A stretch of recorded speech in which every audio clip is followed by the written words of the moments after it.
Hello नमस्कार, कैसे आप सभी? उम्मीद करता हूं आपसे बढ़िया। दोस्तों, मेरा नाम राजेश, मैं motivation student life coach. Today back in for topic and today आजकल अपने यूट्यूब चैनल के माध्यम से बैक इन बाउंस बैक कर लिया है और कंटिन्यूसली अपने यूट्यूब चैनल के माध्यम से लगातार बिजनेस रिलेटेड वीडियो अपलोड कर रहा हूँ।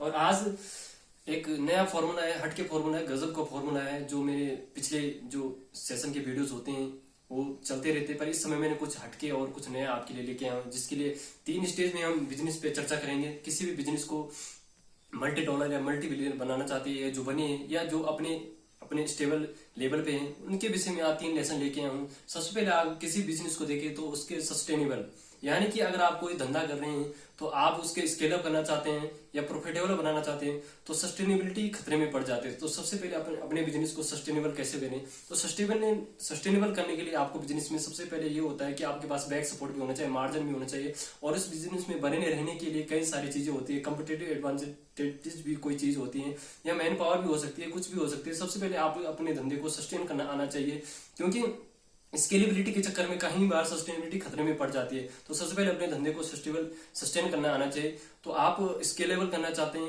या प्रॉफिटेबल बनाना चाहते हैं तो उसके लिए आप सबसे पहले अपने धंधे को सस्टेन करिए, मेंटेन करिए, और उसको मतलब लंबे समय के लिए या मतलब स्केल अप करने तक के ले जाने के लिए, लंबी दूरी तय करने के लिए बिजनेस में बने रहें। उसके बाद जो नेक्स्ट टॉपिक है वो है स्केल प्रॉफिटेबिलिटी। प्रॉफिटेबिलिटी होती है कि हम 5 साल या 10 साल से धंधा कर रहे हैं पर लेकिन वो मार्जिन या प्रॉफिट नहीं आ रहा है, जिसके हो सकता है हमें नेगेटिव मार्जिन है या माइनस में भी जा सकती है। तो आप कोई भी ऑर्गेनाइजेशन रन करें या कंपनी रन करें, इंडस्ट्री रन कर रहे हैं या कोई भी किसी भी चीज को स्केल अप करें, तो सबसे पहले उसके लिए देखना पड़ता है कि कितना धंधे में मार्जिन आ रहा है या प्रॉफिट आ रहा है, या जो भी कॉस्ट हो सकती है, मैन पावर कॉस्ट हो सकती है, या किसी भी प्रकार से लेबर कॉस्ट हो, किसी प्रकार की कॉस्ट हो सकती है। तो उसके लिए आपको देखना होगा कि प्रॉफिट कितना बच रहा है आपके धंधे में।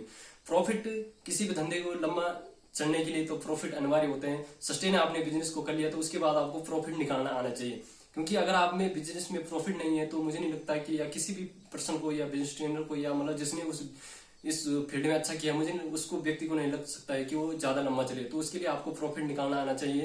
तो प्रॉफिटेबल कई सारे रीजन हो सकते हैं, कई सारे फैक्टर हो सकते हैं जिससे आप प्रॉफिट निकाल सकते हैं। उसके बाद आते हैं स्केलेबिलिटी, क्योंकि हो सकता है आपसे 20 साल से 25 साल से 30 साल से कोई धंधा चला रहे हैं पर लेकिन वो कह सकते हैं कि स्केल अप नहीं हो पा रहा है, या उसकी नेक्स्ट ब्रांच या 10 से 20 ब्रांच है, 20 से 30 ब्रांच है, 100 से 200, या मतलब ग्लोबली नहीं हो पा रहा है। तो उसके लिए आपको स्केल अप करना भी आना चाहिए, क्योंकि आप हो सकता है 10 साल से 20 साल से कोई धंधा रन कर रहे हैं या इंडस्ट्री या कंपनी रन कर रहे हैं, तो उसके लिए आपको देखना चाहिए कि कैसे हम स्केल अप ले जाएं। तो स्केलेबिलिटी की आइडिया